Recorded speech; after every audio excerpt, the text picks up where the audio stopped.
Hello students, welcome back with Kashyap Pritam Raj. मैं फिर आप सबके सामने एक बार आया हूं और आज जो है सो अपना 12th क्लास का एक नया चैप्टर है जिसका नाम है करंट इलेक्ट्रिसिटी, है ना। और ये जो है सो इलेक्ट्रोडायनेमिक्स का पार्ट हुआ करेगा। तो चलो शुरू करते हैं। राधे राधे। आओ बच्चा, आज जो है सो हम शुरू करने वाले हैं क्या, विद्युत धारा, है ना। विद्युत धारा के बारे में बात करने वाले हैं। विद्युत धारा,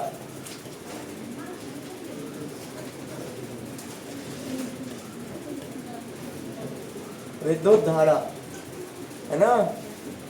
इसको क्या बोलते हैं हम लोग? करंट इलेक्ट्रिसिटी भी बोलते हैं। क्या बोलते हैं जी?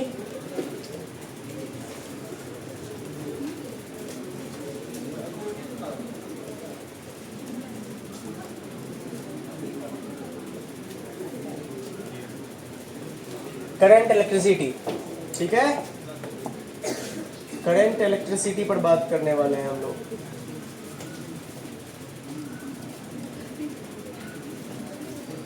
विद्युत धारा, देखो क्या है, हमने जो है शुरुआत में जो है आपसे बात किया था कि ये जो आवेश नाम की चीज है ना, ये बहुत जो है सो महत्वपूर्ण है भाई। हल्ला गुल्ला नहीं करेगा कोई, शांति से। नया टॉपिक शुरू हुई है, एकदम जो है ध्यानपूर्वक देखो इधर। आवेश, चार्ज, है ना।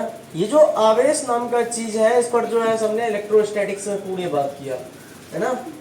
और थोड़ी बहुत हो सके तो मैं वहां पर बताया भी होऊंगा, नहीं तो जो है चलो अभी कह देता हूँ। आवेश जब जो है सो विराम में होती है ना, जब इसके विराम अवस्था का अध्ययन करते हैं, विराम अवस्था का अध्ययन इसका जो है ना, इसका विराम अवस्था का अध्ययन जो होता है वो जो है हमारा क्या हो गया था? इलेक्ट्रोस्टैटिक्स, है ना। और जब जो है हम आवेश के कौन से अवस्था के बारे में? गति अवस्था के बारे में बात करते हैं, है ना। गतिमान अवस्था,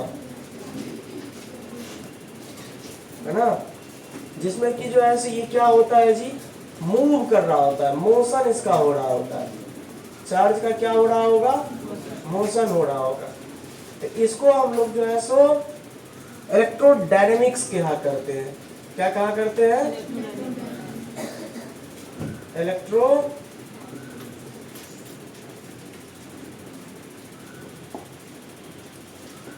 इलेक्ट्रोडायनेमिक्स कहा करते हैं।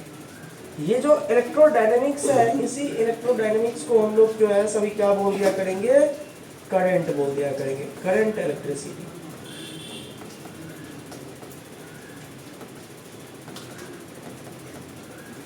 है ना। मतलब जो है सो इस अध्याय में, हम इस चैप्टर में जो है हम क्या बात करने वाले हैं? हम जो है बात करने वाले हैं आपके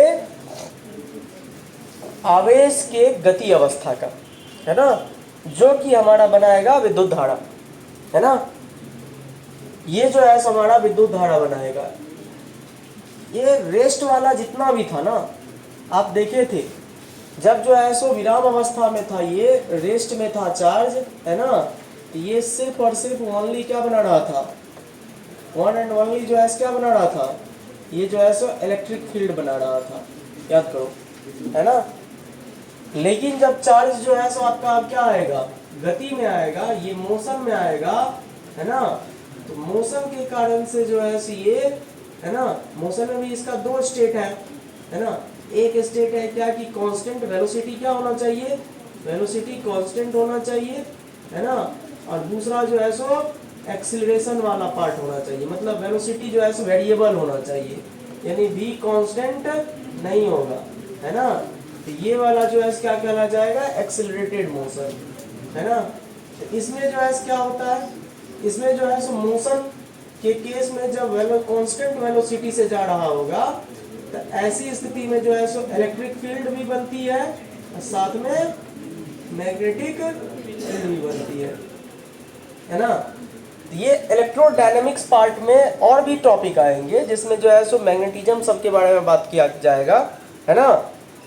अभी जो है सो इलेक्ट्रोडायनेमिक्स का पहला जो है सो आपका टॉपिक शुरू हो रहा है, करंट इलेक्ट्रिसिटी। समझ रहे हो, इलेक्ट्रोडायनेमिक्स में और भी बात आएंगे, ठीक है। तो अभी जो है हम लोग किसके बारे में बात करेंगे, करंट, इलेक्ट्रिसिटी, विद्युत धारा। अभी जो है हम लोग, है ना, अभी जो है फिलहाल हम लोग जो है करेंगे कि चार्ज के मोशन की वजह से विद्युत धारा कैसे बनती है, और विद्युत धारा की वजह से जो है सो और भी इसका सर्किट वगैरह का है डिस्कशन करेंगे, रेसिस्टेंस वगैरह का सर्किट पर डिस्कशन करेंगे, है ना, रेसिस्टेंस के कॉम्बिनेशन के बारे में डिस्कस करेंगे, है ना।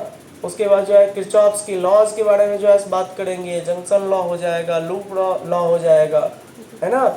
बाकी जो है सो पोटेंशियोमीटर, है ना, मीटर ब्रिज, है ना, व्हीटस्टोन ब्रिज, ये सब बारे में जो है सो हम लोग क्या बात करने वाले हैं, है ना। सेल सब के जो है सो इंटरनल स्ट्रक्चर के बारे में बात करेंगे, है ना, सेल के कॉम्बिनेशन के बारे में बात करेंगे, ठीक है।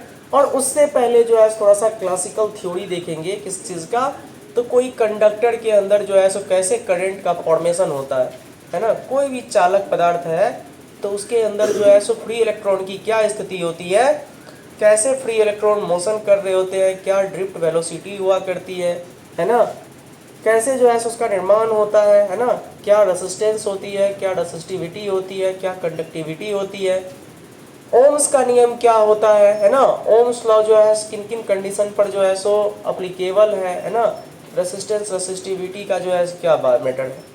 तो ये सब पहले बेसिक पार्ट्स करने वाले हैं, तब उसके बाद जो है सो हम लोग का, है ना, सर्किट एनालिसिस आ जाएगा, किरचॉफ्स लॉ आ जाएगा, है ना, और फिर जो है सो आगे की बात जो सब पहले बोला मैं, ठीक है। बस यही है आपका करंट इलेक्ट्रिसिटी का जो है सो लेवल, समझ रहे हो। जितनी भी बातें अभी मैंने बात किया, यही सब बारे में जो है हम लोग क्या करने वाले हैं, इस पूरे मतलब जो है चैप्टर में डिस्कशन करने वाले हैं, है ना। तो थोड़ा सा पहले इसको जो है सो निपटा लीजिए, उसके बाद जो है सो मैं आगे ले चलता हूँ आपको। इंटरेस्टिंग है, बहुत मज़ा आएगा। अब जरा आओ हम बात करते हैं कि विद्युत धारा है क्या जी, है ना। थोड़ी बहुत पहले विद्युत धारा के बारे में बात करें, है ना। विद्युत धारा क्या है, ये जो अपनी विद्युत धारा है ना, सुनना भाई, एकदम ध्यानपूर्वक सुनो। देखो, अगर जो है आप चाहो तो मुझे ये जवाब दे सकते हो, विद्युत धारा, इलेक्ट्रिक करंट जो है क्या है, क्या कोई इसके बारे में बताओगे जरा मुझे, विद्युत धारा क्या है, बताओ जरा, बोलो। देखो, कोई चालक पदार्थ से अगर जो है आवेश प्रवाहित होती है ना, अब सुनो ध्यान से, कोई चालक पदार्थ से अगर आवेश जो है प्रवाहित होगी तो वह विद्युत धारा बना लेगा, है ना। विद्युत धारा क्या होती है, सुनना ध्यान से, अच्छे से सुनो। किसी चालक पदार्थ से, चालक माध्यम कह दो, चालक माध्यम से, है ना, किसी चालक माध्यम से आवेश का प्रवाहित होना,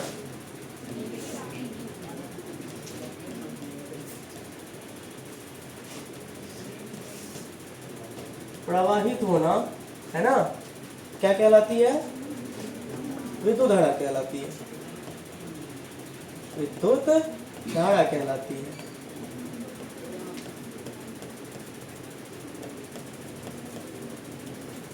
विद्युत धारा कहलाती है।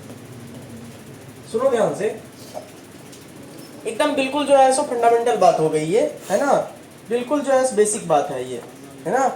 किसी चालक माध्यम से, कोई चालक माध्यम है मेरे भाई, है ना, मान लो कि कोई चालक माध्यम है आपका, ठीक है, ये एक चालक माध्यम है मान लो, है ना। इस चालक माध्यम से जो है सो क्या कर रहे हैं हम, है ना, इस जो है चालक पदार्थ से जो है सो हम क्या कर रहे हैं, है ना, आवेश को जो है सो क्या कर रहे हैं, भगा रहे हैं। आवेश जो है सो इधर जा रही है, ठीक है, आवेश जो है इधर गति कर रही है, है ना। आवेश को यहाँ पर ई द्वारा मैं दिखा रहा हूँ, ई मतलब इलेक्ट्रॉन, है ना। यहाँ पर ई का मतलब इलेक्ट्रॉन मान लो, ठीक है, यानी तो क्यू भी कह सकते हो, है ना। चार्ज क्या कर रही है, भाग रही है। तो इस चालक पदार्थ, ये चालक होना चाहिए भाई, है ना। ये जो है चालक है, कंडक्टर है। अब कंडक्टर क्या होता है इस पर भी मैं बात कर लेता हूँ थोड़ा। तो इन चालक, इन कंडक्टर से जो है आवेश का प्रवाहित होना, गति करना, है ना। इसका क्या होना, इसका गति करना, है ना, मोशन, यही जो है सो आपका बनाएगा, है ना। इसी के वजह से बनेगी विद्युत धारा, है ना। इसका मतलब जो है विद्युत धारा जो है सो, है ना, विद्युत धारा बन जाएगी, है ना। विद्युत धारा को आई द्वारा डिनोट करते हैं, इसके अंदर विद्युत धारा बन जाएगी, बन गई। आवेश चल रहे हैं, है ना, विद्युत धारा बन गई। बहुत आसान बात हो गया ये तो, है ना। लेकिन रुको मेरे भाई, है ना, ये विद्युत धारा जो है सो वैसे हमारे सिलेबस के लिए जो है ना, ये जो है विद्युत धारा अदिश राशि है,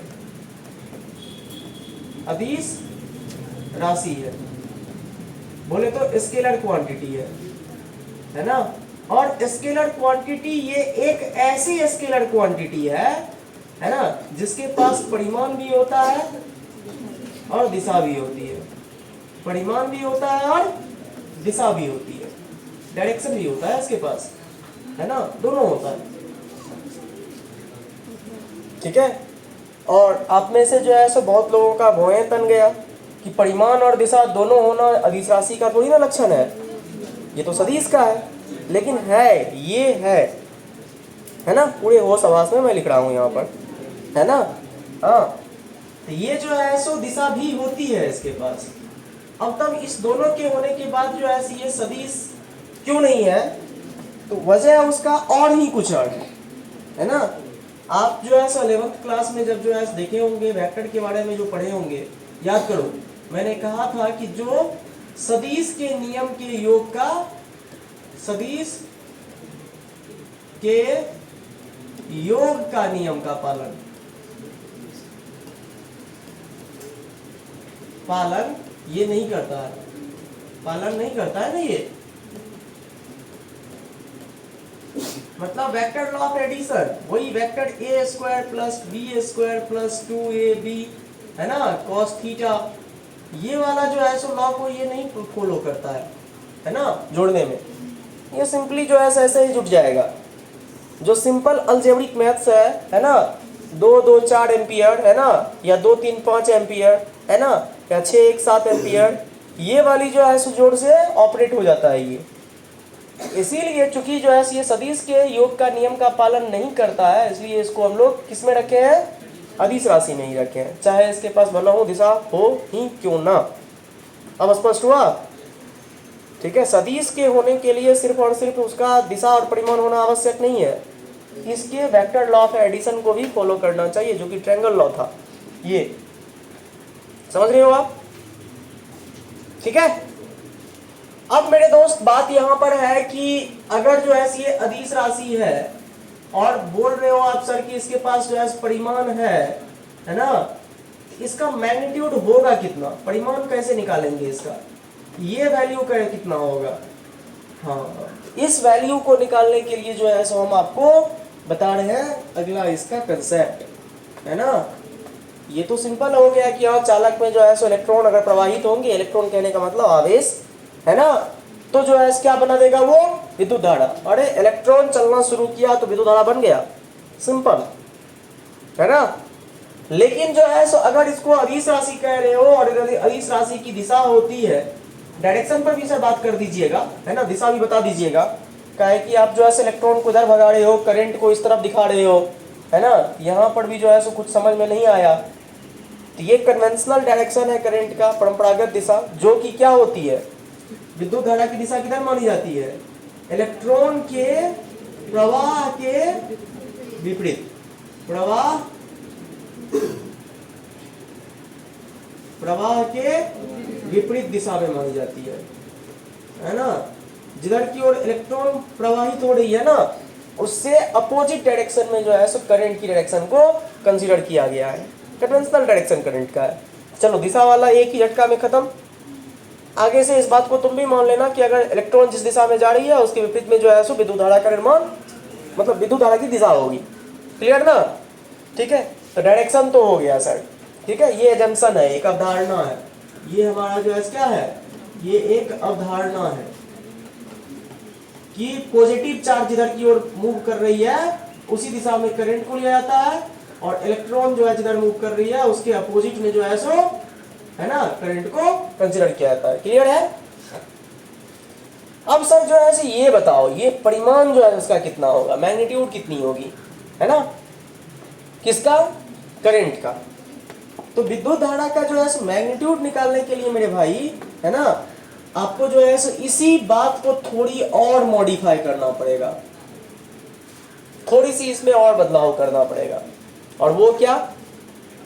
ठीक है, किसी चालक माध्यम से आवेश का प्रवाह तो होता है, लेकिन प्रति इकाई समय में आवेश के प्रवाह जो होती है ना, वही जो है विद्युत धारा कहलाती है, मतलब उसका परिमाण कहलाएगा।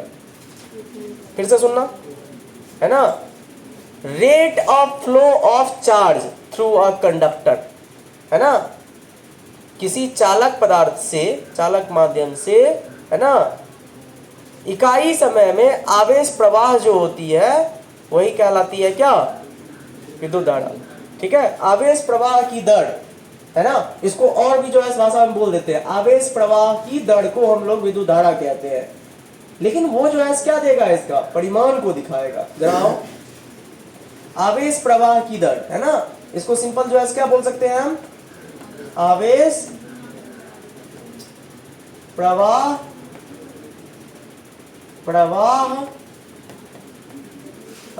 की दर।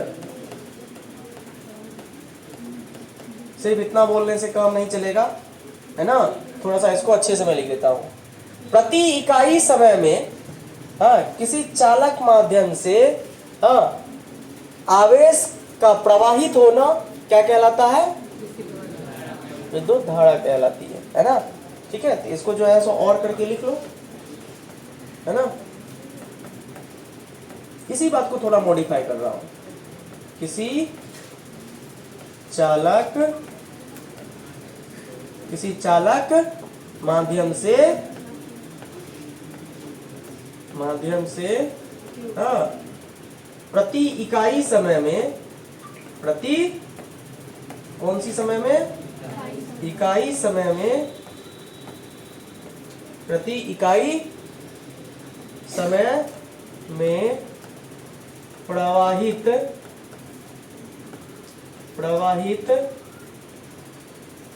आवेश का, कहाँ लिखूं जी, अब नीचे लिख दूं, समय में प्रवाहित आवेश, अरे यार, का परिमाण ही क्या कहलाती है, विद्युत धारा कहलाती है।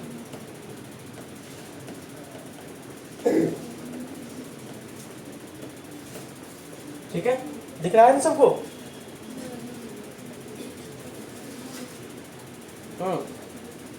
चलिए इसको थोड़ा सा जो है इसको भी क्लियर कीजिए, फिर जो है और बातें करेंगे धीरे धीरे, बहुत सारी बात करेंगे इस पर, है ना, कि जो है सो किसी चालक माध्यम से इकाई समय में, प्रति इकाई समय में प्रवाहित आवेश का परिमाण। ठीक है, इस बात को जो है आप कैसे जो है दर्शा सकते हो, मैथमेटिकली इसको कैसे दर्शा सकते हो। कोई चालक माध्यम है ना, अब ये चालक क्या होता है इस पर भी बात कर ही लेता हूँ, अभी रुक जाओ, है ना। इसमें से जो है क्या हो रही है, कोई चार्ज जो है सो कुछ आवेश जो है सो प्रवाहित हो रही है ना। इस आवेश के प्रवाहित यानी गति होने के कारण से, है ना, कुछ समय में डेल्टा टी टाइम में, है ना, कितनी आवेश जो है सो प्रवाहित हुई, यही जो है कहलाएगी, है ना, आपको विद्युत धारा। तो विद्युत धारा इज इक्वल टू क्या हो जाएगा, फॉर्मूला, ये डिफिनेशन क्या कहता है आपका, अभी परिभाषा क्या कहा आपसे, विद्युत धारा इज इक्वल टू, है ना, आवेश प्रवाह की दर, यानी आवेश की मात्रा, आवेश की मात्रा, परिमाण, है ना, प्रति इकाई समय। प्रति इकाई समय कहने का मतलब क्या हुआ जी, है ना, प्रति इकाई समय कहने का मतलब बटे, है ना, समय अंतराल, कितने समय अंतराल में कितनी आवेश जो है सो प्रवाहित हुई है, यही जो है मान कहलाएगा तुमको, यही तो कहलाएगा विद्युत धारा। यही है विद्युत धारा भाई, यही है ना। तो यानी इसको अगर शॉर्ट में एब्रिविएशन फॉर्म में जो है अगर हम दर्शाए, है ना, तो ये क्या हो जाएगा, अरे I इज इक्वल टू आवेश को जो है हम लोग Q से कह देते हैं जनरली। क्या हो रहा है जी,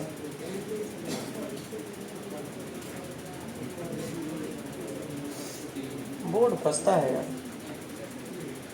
I अपॉन T, है ना, ये हो जाए, यही जो है सो, हाँ इसको जो है सो तुम बड़े एवरेज फॉर्म में भी कह सकते हो, ये एवरेज है ना, delta Q upon delta T, है ना, ऐसे।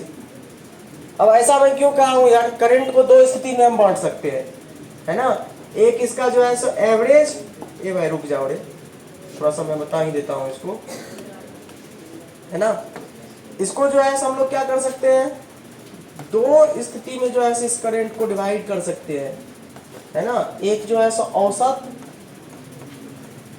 औसत धारा, है ना, और दूसरा जो है सो वो क्या है, तात्क्षणिक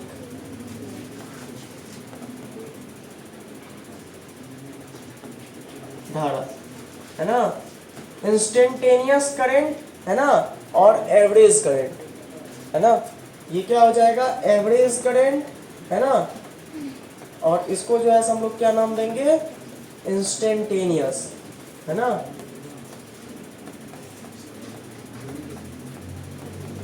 इंस्टेंटेनियस करंट, इलेक्ट्रिक करंट, समझ में आई भाई, है ना। अब ये दोनों का क्या मतलब है, इस दोनों का क्या मतलब है भाई मेरे, एवरेज करंट जो होता है वो जो है चार्ज का, है ना, कोई एक स्थान से T1 से जो है ना, चार्ज जो है क्या हुआ है T2 तक, है ना, T is equal to T2 तक, यानी बोले तो जो है एक डेल्टा टाइम, एक ज्यादा बड़ा टाइम इंटरवल में जो है सो एक बड़े समय अंतराल में जो है आवेश का प्रवाह होना, ये जो है सो, हाँ, एक बड़े समय अंतराल में कुल आवेश टोटल चार्ज को लेकर के चलना पड़ेगा, है ना, total charge upon total time, है ना, यही जो है तुम्हारा क्या कहला जाएगा, औसत, है ना। तो इसके लिए जो है सो हम लोग क्या यूज करेंगे भाई, इसके लिए जो है जनरली हम लोग क्या यूज करेंगे, तो इसको जो है हम लोग I average is equal to जो है क्या बोलेंगे, तो वही delta Q upon delta T, ये वाला जो है सो तरीका यूज करेंगे, total charge upon total time, ठीक है, दिए गए समय अंतराल में कुल आवेश कितनी प्रवाहित हुआ है, ये एक बड़े समय अंतराल के लिए बात चल रहा है, टाइम इंटरवल है यहाँ पर, डेल्टा है, समझ रहे हो। लेकिन यही डेल्टा T अगर जो है इसको हम क्या कर दे, अब इस केस में देखना जरा समझना बात को, अगर जो है सो हम क्या कर दे इस केस में, ये डेल्टा T यदि है ना, ये डेल्टा T टेंड्स टू क्या हो जाए, जीरो, है ना, तो delta T tends to zero, तो इसका मतलब जो है क्या हो जाएगा, dt टाइम, बहुत छोटा समय अंतराल, समझ रहे हो ना। और इस छोटे समय अंतराल में जो है सो आवेश भी कितना होएगा, बहुत बड़ा आवेश जो है प्रवाहित होगा, क्या आवेश भी क्या होगा, बहुत कम समय में, अगर चालक कोई तार है, कोई माध्यम है, बहुत कम समय अगर दे रहे हो, तो आवेश भी इससे होकर के कितना जाएगा, कम ही जाएगा ना। तो I इज इक्वल टू आवेश का भी मान क्या हो जाएगा, dq अपॉन, है ना, क्या हो जाएगा dt, तो ऐसे जो है डिनोट करते हैं इसको, है ना। अब तो आपको याद होगा यहाँ पर भी जो है ये dq अपॉन dt भी अपने आप में जो है सो गजबे चीज है ना। इसको जो है सो दो तरीका से आप बोल सकते हो, क्या बोल सकते हो जी, है ना, एक तो जो है ये क्या है, QT ग्राफ का स्लोप है ना, QT ग्राफ का क्या है ये ग्राफ का स्लोप है ना, ढाल है ना। और दूसरी जो है बात इसमें क्या कह सकते हो, दूसरी बात ये क्या हो सकता है जी, डिफरेंशिएशन है। अगर जो है सो क्यू को टाइम के फंक्शन में दे दिया जाए, ये सब अलेवंथ की बात है ना। अगर जो है सो इसको क्या करते हैं हम, चार्ज को टाइम के फंक्शन में दे दे, है ना। यदि जो है क्यू फंक्शन हो जाए किसका, टाइम का, तब तब है ना, इसको क्या कहेंगे, डिफरेंशिएशन कहेंगे, है ना, अवकलन कहेंगे। किसका, अवकलन हो जाएगा ये, अवकलन, हाँ, यानी डिफरेंशिएशन, डिफरेंशिएशन है ना, किसका, क्यू का, किसके रिस्पेक्ट में, विथ रिस्पेक्ट टू टाइम। क्या कहते हो, देखो ये बात जो है सो पहले से लाया गया है ना। इमेजिन करो इसको कि सही बात है ना ये, ठीक है। औसत धारा क्या हो जाएगी, एक बड़े टाइम इंटरवल में, है ना। इंस्टेंटेनियस करंट क्या हो जाएगा, यदि जो है छोटे टाइम इंटरवल की बात करें, है ना, डेल्टा टी टेंड्स टू 0 हो जाए, यानी dt टाइम में, ठीक है, तब जो है चार्ज का भी वैल्यू क्या होगा, बहुत कम होगी। चार्ज का वैल्यू बहुत कम होने की वजह से इसको कैसे रिप्रेजेंट कर सकते हैं, ये अब इंस्टेंटेनियस बन जाएगा करंट, तो dq अपॉन dt। इस पूरे टर्म को जो है हम लोग क्या कह सकते हैं, तो इसको जो है हम लोग क्यूटी ग्राफ भी कह सकते हैं, क्यूटी ग्राफ का स्लोप भी कह सकते हैं अगर ग्राफ के टर्म में है तो। अदरवाइज अगर जो है इसको चार्ज को टाइम का फंक्शन बना दे, कहने का मतलब क्या, कि जैसे कि कह दे क्या कि चार्ज जो है किसी जगह पर 2t² माइनस 3t प्लस 5, इस फॉर्म में जो है ऐसा आवेश जो है क्या हो रहा है, किसी चालक से गति कर रहा है, मतलब जो है क्या हो जाए, चार्ज जो है किस पर निर्भर करने लगे, समय पर निर्भर करने लगे, टाइम पर, अलग अलग समय पर अलग अलग आवेश जो है सो चालक तार से प्रवाहित हो रही है। तो वैसे स्थिति में तब क्या करोगे, इसका डिफरेंशिएशन करोगे, है ना। क्या चीज निकालने के लिए, करंट, उस इंस्टेंट पर करंट का वैल्यू निकालने के लिए क्या करोगे, यहाँ पर जो है आई निकालने के लिए, तब इसका डिफरेंशिएशन क्या हो जाएगा, 2 2 जा 4t माइनस 3, आइए कांस्टेंट टर्म को क्या लिखते हैं, डिफरेंशिएशन में 0, यानी करंट जो है करंट का फंक्शन क्या हो जाएगा, i is equal to 4t minus 3। अब 0 टाइम पर पूछे तो 0 टाइम पर जो है क्या हो जाएगा, है ना, 4 में से 3 जाएगा 1 एम्पियर, 0 टाइम पर 1 एम्पियर का करंट है ना। उसके बाद 2 सेकेंड पर, तो 4 दूनी 8 में से 3 गया, 5 एम्पियर का करंट है। 3 सेकेंड पर पूछेगा, 4 तिया 12 में से 3 गया, 9 एम्पियर का करंट है। ये वेरिएबल करंट, मतलब करंट भी क्या कर रहा है, टाइम पर निर्भर कर रहा है, काहे कि चार्ज जो है सो समय पर निर्भर कर रहा है। समझ रहे हो बात को। तो अगर जो है सो आपका इस तरह का चार्ज जो है वेरिएबल हो जाए, टाइम पर डिपेंड करने लगे, तो उसका अवकलन, ये बता क्या रहा है, ये तो डिफरेंशिएशन ही बता रहा है ना। तो इसको डिफरेंशिएट करके तब करंट निकालोगे, और अलग अलग देखो यहाँ पर ये अगर कोई है एग्जाम्पल, तो इसका डिफरेंशिएशन करके हम ये निकाले, करंट का वैल्यू आया जो कि अलग अलग टाइम पर अलग अलग करंट का मान देगा, है ना। ये सब बताया हुआ है, बहुत अच्छे से बताया हूँ मैं, ठीक है। नहीं ध्यान दे रहे हो तुम, अगर इसको नहीं याद कर पा रहे हो तो अलग आपका प्रॉब्लम है ना। रिवाइज करो, टाइम दो, है ना। ये सब चीज जो है इतना इंटरेस्टिंग है, कितना जो है आसान है, बिल्कुल आसान है। मैंने जो है कहाँ से औसत धारा क्या कहा, total time upon total time, total charge upon total time, है ना। लेकिन यही जो है क्या हो जाएगा, इंस्टेंटेनियस तब बन जाएगा जब ये डेल्टा टी क्या हो जाए, बहुत कम समय में अगर देखोगे तो बहुत कम चार्ज भी जाएगा। तो बहुत कम चार्ज को जो है कैसे फॉर्मूला में जो है फिजिक्स के टर्म में कैसे इसको लिखते हैं, dq अपॉन dt के टर्म में लिखते हैं। यहाँ पर ये जब भी आता है dy अपॉन dt, याद करो, है ना। जब भी जो है हम लोग क्या करते थे, y is equal to function था ना, है ना।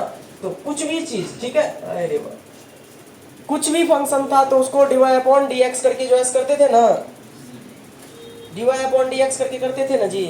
लाइट ही कट गया ना। तो dy अपॉन dx करके जो है हम लोग क्या करते थे, उसको डिफरेंशिएट करते थे, है ना। यानी तो वो क्या होता था, y-x ग्राफ का स्लोप भी हुआ करता था।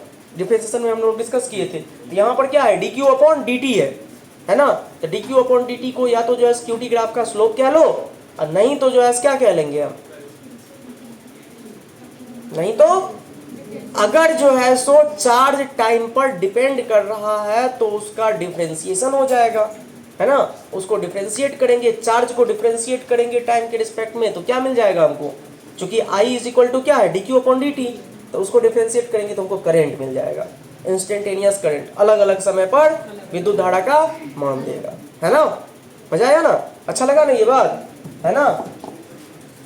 ये जो है हमारी कहानी थी, है ना। अब चलो हम जो है बात करते हैं आपका किसके बारे में जी,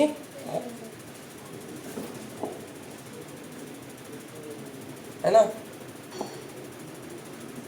ठीक है, इसको नोट कर लिए क्या आप, जल्दी करो, इसको स्पीड में नोट करो, इसको अच्छे से नोट कीजिए, है ना। अब फिर जो है सो क्या इस पर क्वेश्चन भी कर सकते हो, है ना, यहाँ से क्वेश्चन भी मैं दे सकता हूँ। रहा बात जो है सो अब इसके ग्राफ का, इस सब का थोड़ा सा बता देता हूँ मैं, ठीक है। इसको नोट कर लो, समय हो गया क्या, तो ठीक है तब आज रहने दो यहीं तक, है ना, लिख लो।